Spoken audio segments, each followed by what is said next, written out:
In the spring of 1974, at a drainage district equipment auction outside of Viroqua, Wisconsin, a 31-year-old woman named Alma Detweiler paid $47 for the mineral rights and surface access to a 12-acre slough that 3 different county drainage boards had spent the better part of 2 decades trying to get rid of. The auctioneer read the parcel description the way a man reads a doctor's bill he knows he can't pay. 12 acres, he said, of Vernon County wetland seasonal flooding, no road access, cattail density estimated at 90%, standing water 8 months of the year, classified non-agricultural by the county assessor's office in 1961 and again in 1968. Drainage remediation attempted twice and abandoned both times. Current county liability for mosquito abatement approximately $200 per year. Buyer assumes all existing drainage assessments. He paused after that last part. The crowd waited. A man in a green John Deere cap leaned to the man next to him and said something that made both of them laugh. The auctioneer looked at his clipboard and tried again. "Somebody give me $25 for 12 acres of Vernon County standing water." Alma Detweiler raised her hand. The scrap dealer from La Crosse shook his head. Nobody else moved. $47. Her brother-in-law, Clyde Mast, was standing 4 people to her left. He found her in the parking lot afterward. "What in the world," he said, "are you going to do with a swamp?" Alma put the receipt in her coat pocket and said, "Raise fish." Clyde looked at her for a moment, and then looked at the receipt in her pocket, and then looked at her again. She was already walking toward her truck. The story traveled the way all stories travel in small farming counties. From the equipment auction to the feed store in Viroqua, from the feed store to the Farmers Union elevator on Highway 14, from the elevator to the lunch counter at Millie's Diner, from the diner to the parking lot of St. John's Lutheran on Sunday morning. By the time it reached the church parking lot, the 12 acres had become a pond full of mud. The $47 had become $120, and Alma Detweiler. People said it the way you say something when you want the other person to understand that the situation explains itself. She bought a swamp. What else do you need to know? Let me tell you about Alma Detweiler. Because what she did with that 12-acre slough only makes sense if you understand who she was. Alma was born in 1943 on 160 acres of bottomland outside of Viroqua, the second of 4 children and the only one who stayed. Her father, Harold Detweiler, had come back from the Pacific in 1945 with 2 things nobody could take from him: a machinist certification from the Army and a complete and permanent distrust of any financial arrangement that required him to owe money to another human being. He'd grown up watching his own father lose 80 acres in 1933 to a bank that had been perfectly friendly right up until it wasn't, and that memory had calcified into something that functioned less like a lesson and more like a religion. Harold Detweiler did not borrow money, not for equipment, not for seed, not for improvements. If he couldn't pay for it from what the farm produced, he waited until he could. His neighbors thought this made him slow. His neighbors were wrong about what slow meant. Harold's real gift was the shop. He'd built it himself in 1948. Poured the concrete floor in 3 sections over 3 weekends. Framed the walls from lumber he'd cut and milled off the back 40. Put a tin roof on it that he claimed would outlast him by 50 years, and was right. The shop had a lathe he'd bought used from a closing factory in Sparta for $60 in 1949, a drill press he'd traded a neighbor 2 hog quarters for in 1952, and a welding rig he'd assembled from components over 4 years starting in 1950. The workbench along the north wall had been built from 2-inch oak planking and had not moved or warped or loosened since the day he bolted it to the studs. Every tool had a place, and every place had a shadow outline traced in black paint, so you knew at a glance what was missing. Harold Detweiler believed that a man who couldn't find his tools in the dark wasn't really a machinist. He was just a man who owned equipment. He taught Alma the shop the way he taught her everything, which was by doing it next to her until she could do it without him. She was running the lathe at 14, reading blueprints at 16, and by the time she was 19, she could identify a worn bearing by sound before she'd even opened the housing.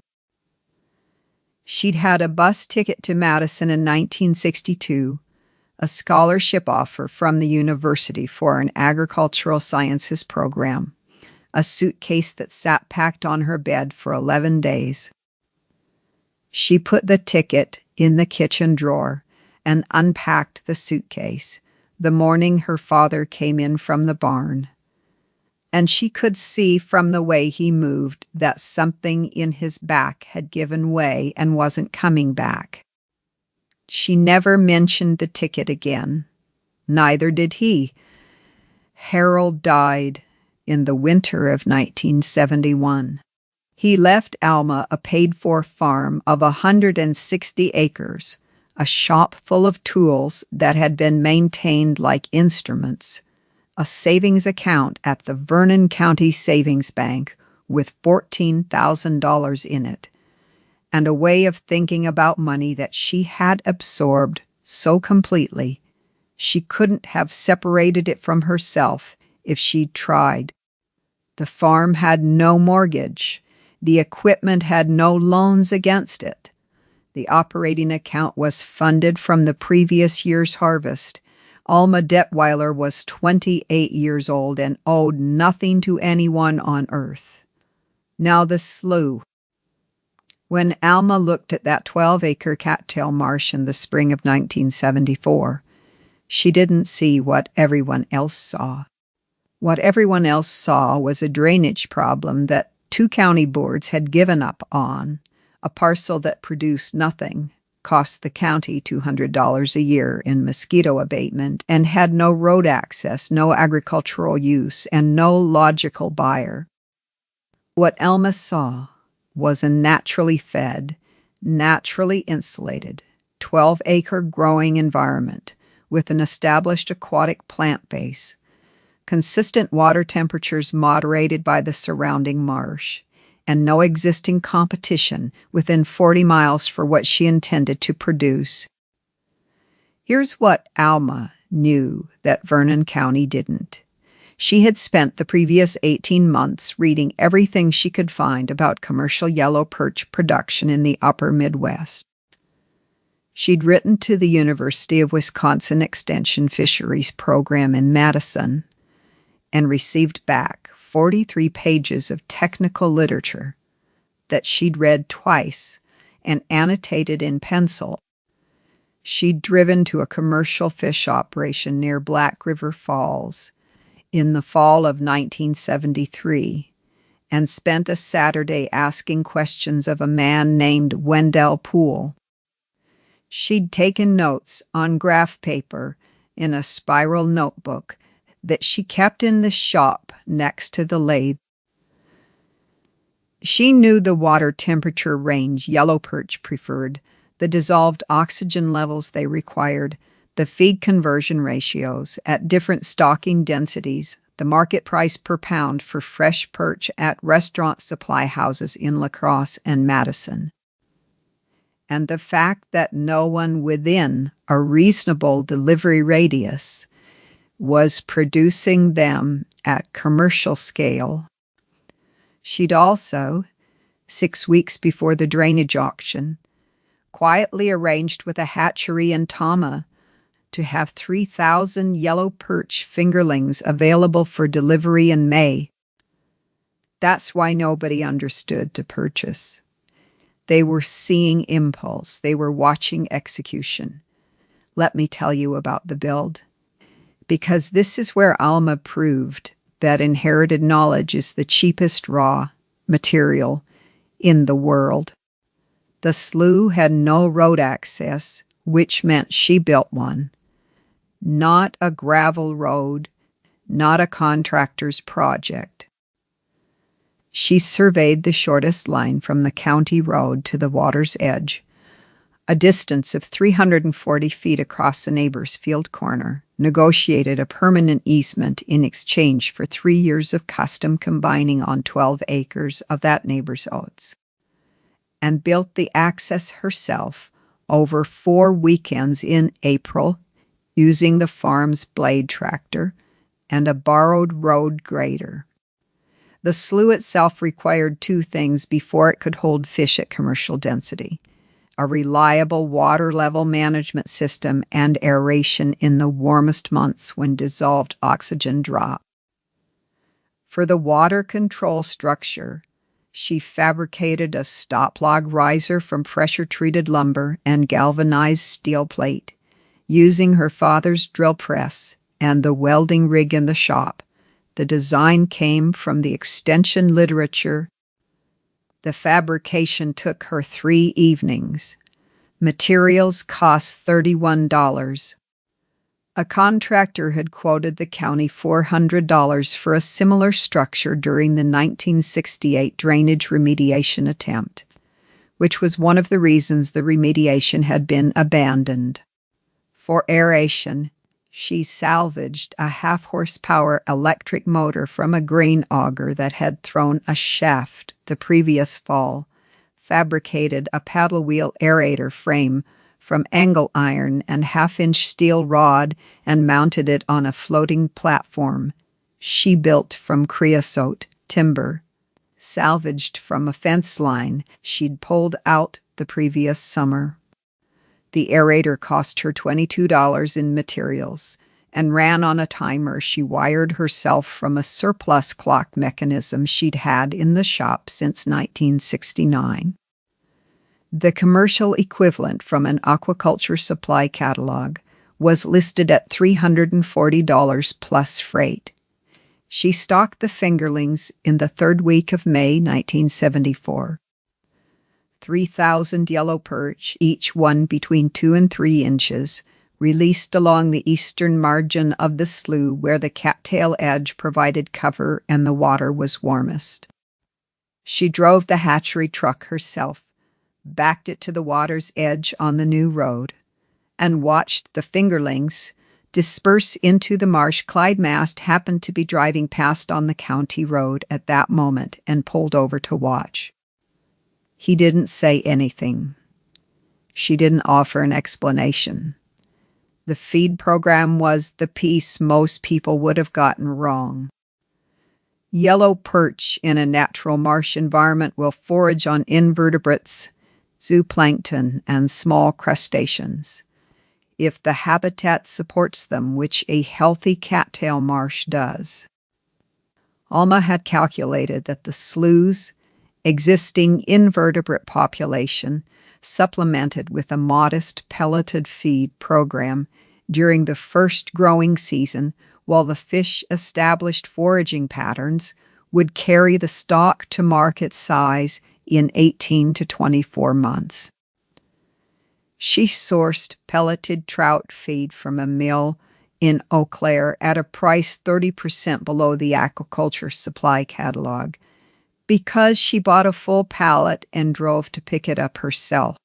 The full cost of the operation through the first stocking: $47 for the parcel, $112 for fingerlings, $40 in culvert pipe, $31 for the water control structure materials, $22 for the aerator, and $11 in miscellaneous hardware and electrical supplies. Total $331. She wrote it in the notebook in pencil and underlined it once. The commercial alternative, had she attempted to build a purpose-dug pond and equip it with purchased infrastructure, would have run between $4,000 and $8,000 for comparable production capacity. She knew this because she'd priced it. She'd priced it before she ever bid $47 at that drainage auction, because Alma Detweiler did not buy things without knowing what they were worth. If you have ever watched a community underestimate someone and watched that person continue working while the community continued laughing, stick with me. Because the next part is where the math starts to matter in ways nobody in Vernon County was expecting. Hit subscribe so you don't miss the next story I'm telling. Let me tell you about what happened over the next 2 years, because this is where the story stops being about a slough and starts being about something else entirely. The perch grew. Not dramatically, not in any way that was visible from the county road, but steadily, and at the rate Alma's notebook said they would. She checked dissolved oxygen levels twice a week through the first summer using a test kit she'd ordered from the Extension Service. She adjusted the aerator timer when July temperatures pushed the surface water above 72 degrees. She walked the margin of the slough every Sunday morning before church to look for signs of disease, predation, pressure, or unusual mortality. She lost fewer than 200 fish in the first 18 months, a mortality rate the extension literature said was better than most first-year commercial operations achieved. By the fall of 1975, the surviving stock had reached 8 to 10 inches, which is market size for yellow perch in the restaurant trade. She harvested the first batch with a seine net she'd made herself from monofilament mesh and aluminum pipe, working alone in the early morning before the weather turned. The first harvest was 460 pounds of live perch, which she loaded into aerated transport tanks she'd fabricated from stock tanks and the same half-horsepower motor that ran the aerator, and drove to a restaurant supply house in La Crosse that she'd been in contact with since the previous spring. The buyer's name was Raymond Schiller. He'd been sourcing perch from Lake Michigan commercial fishermen, and the supply had been inconsistent for 3 years running due to quota restrictions. He walked around Alma's truck and looked at the tanks, and then looked at the fish, and then looked at Alma. He took his cap off and rubbed the back of his neck. "How often can you do this?" he said. She said, 4 times a year if the weather cooperates. Twice a year guaranteed. He said, "What's your price?" She told him. He was quiet for a moment. He said, "If you can hold that quality, I'll take everything you produce." She drove home with a check for $852 and a standing purchase agreement on her passenger's seat. She did not mention it at the feed store or the elevator or the diner. She deposited the check at the Vernon County Savings Bank on a Tuesday afternoon and drove home and went back to work. The story traveled again, but differently this time. Not as a joke, Raymond Schiller mentioned to a colleague in Madison that he'd found a reliable perch supplier in Vernon County. That colleague mentioned it to a restaurant group in Milwaukee. that had been struggling to source freshwater fish consistently. By the spring of 1976, Alma had 2 standing purchase agreements and was considering whether the slough could support a second stocking cohort without exceeding the carrying capacity she'd calculated from the extension literature. She decided it could, and stocked another 2,500 fingerlings in May. Farmers in Vernon County were doing what farmers in Vernon County did in the middle 1,970 seconds, which was expanding. Commodity prices were strong. The operating logic of the era said that if you could borrow money at 8% and land was returning 12%, men who had farmed 160 acres their whole lives were signing notes for 300 and 400 acres. Equipment dealers were selling tractors that cost more than the farms that would use them, and the banks were happy to carry the paper. It felt like the right direction. Alma watched this the way she watched most things, which was quietly and from a position of having already made her own calculations. She had no debt. Her farm produced what it produced. Her perch operation produced what it produced. And the difference between what she spent and what she earned went into the Vernon County Savings Bank in amounts that were not large individually, but were consistent and uninterrupted. By the end of 1977, her savings balance was $38,000. By the end of 1979, it was $51,000. She wrote the balances in the back of the notebook, 1 line per year, in the same pencil she used for everything else. You know what happened in 1981.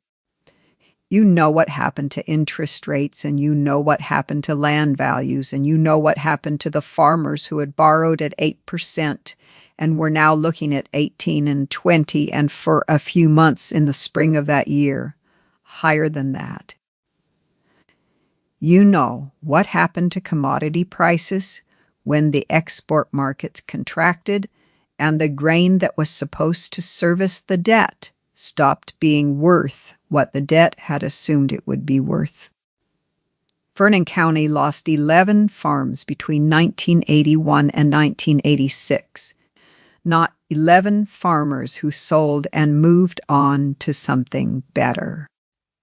11 farms that went to the bank or to the auction block under circumstances that nobody in the county would have chosen, or to buyers from outside the county. Alma knew most of those families. She had gone to school with some of them. She watched what happened to them, not with satisfaction, not with any feeling that resembled vindication, but with a quiet and specific sadness that she kept to herself, because there was nothing useful to say about it, and she was not a woman who said things that weren't useful. Her own operation during those years was unchanged. Her expenses didn't change. They couldn't change. There was nothing to cut. The slough cost her what it cost her, which was the price of fingerlings every other spring, and feed, and the electricity to run the aerator, and the fuel to make deliveries. The farm cost her what it cost her, which was seed and fuel, and maintenance and the property tax on 160 acres that she owned, without a lien against it. The total of all of it every year was a number that her income exceeded without difficulty. She was not immune to the crisis because she was lucky. She was immune to it because she had never built her operation on the assumption that the conditions of 1977, in the spring of 1983, 140 acres of bottomland that adjoined her property to the north came to auction. It had belonged to a family named Gruber, 3 generations on the same ground, and the bank had taken it in February after 18 months of workout negotiations that hadn't worked out. The auction was held on a Thursday morning in the parking lot of the Farmers Union elevator on Highway 14. There were perhaps 60 people there, which was most of the farming community of that part of Vernon County, plus several men in clean coats who had driven up from Madison and La Crosse. The opening bid was set at $400 an acre, which reflected what the bank needed to recover a portion of what it was owed. The men in clean coats bid it to $550. A local farmer bid it to $575, and then stopped. The men in clean coats bid it to $600. Alma Detweiler raised her hand and bid $650. There was a pause that was longer than auction pauses usually are. The auctioneer looked at her. The men in clean coats looked at her. 60 farmers who had been watching their county reorganize itself around debt and loss looked at her. One of the men in clean coats bid $675. Alma bid $700. The man bid $725. Alma bid $750 and did not look at anyone while she did it. The man in the clean coat was quiet for a moment and then shook his head slightly and was quiet again. The auctioneer said, $750 once, twice, and then sold 140 acres at $750 per acre. $105,000. She wrote a check from the Vernon County Savings Bank. Her balance after the check cleared was $9,400. She had spent nearly everything she had accumulated in 12 years of farming and fishing and not borrowing money. And she had done it in 45 seconds in a parking lot on a Thursday morning in March. The crowd was quiet in a way that was different from ordinary auction quiet. It was the sound of 60 people rearranging everything they thought they knew about a woman. They had decided they understood 12 years earlier when she bought a swamp for $47. He didn't say anything. He took his cap off and held it in both hands and looked at the ground for a moment. Let me tell you how this ends, because the ending is the part that Harold Detweiler would have understood without a word of explanation. Alma farmed the expanded operation for the next 19 years. The bottom land she'd bought from the Gruber auction was some of the best ground in Vernon County, black soil to a depth that a spade couldn't reach the bottom of, and it produced what good bottom land produces when it's managed by someone who doesn't need it to service a payment.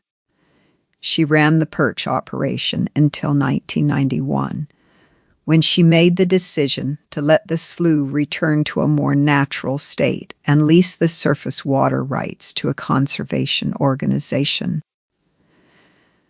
The lease paid her $400 a year for doing nothing, which she noted in the notebook without particular emphasis.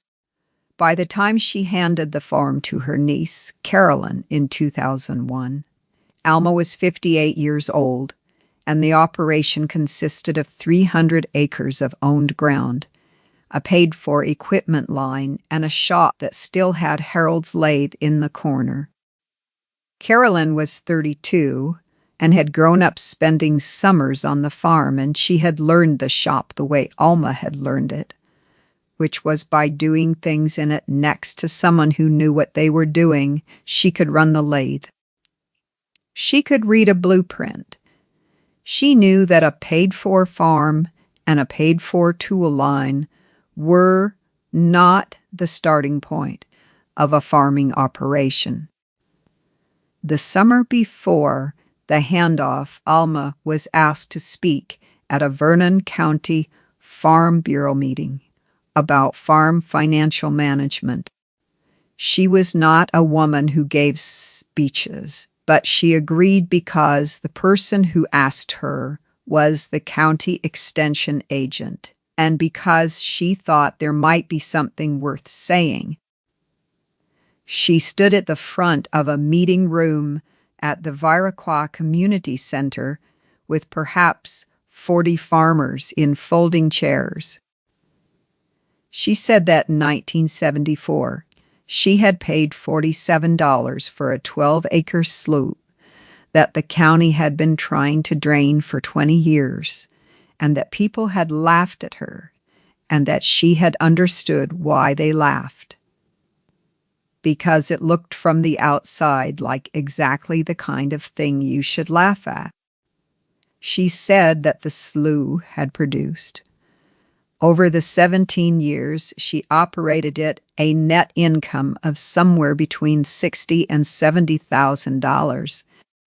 She said that the 140 acres she bought in 1983 had appraised the previous spring at $1,100 per acre, which meant that a purchase she'd made for $105,000 was now worth $154,000, and that she had been able to make that purchase because she had never borrowed money to buy anything, which meant that when the crisis came, she had savings instead of payments.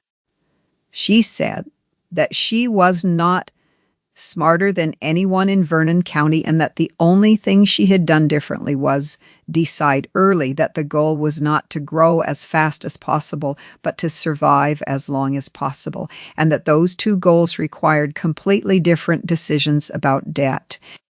Then she sat down. Clyde Mast was in the third row. He had been farming his own ground for 30 years by then, had come through the 1,980 seconds with difficulty, but intact, and had thought about Alma's approach more than he would have admitted to anyone in the years since the Gruber auction.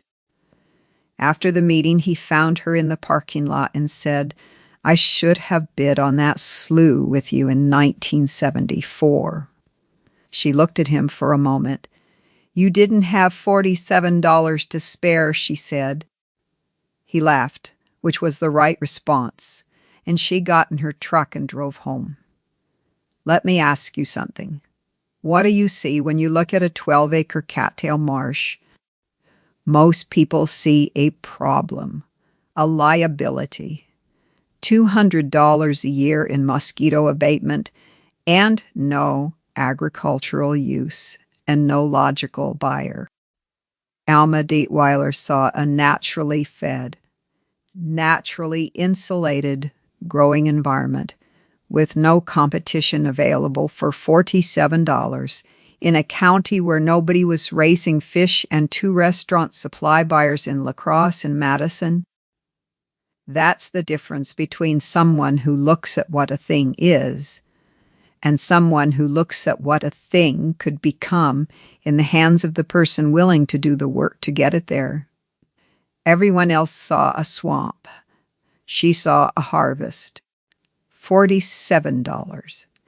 A machinist's daughter, a spiral notebook, and a pencil, and 18 months of extension literature and 1 phone call to a hatchery in Tama.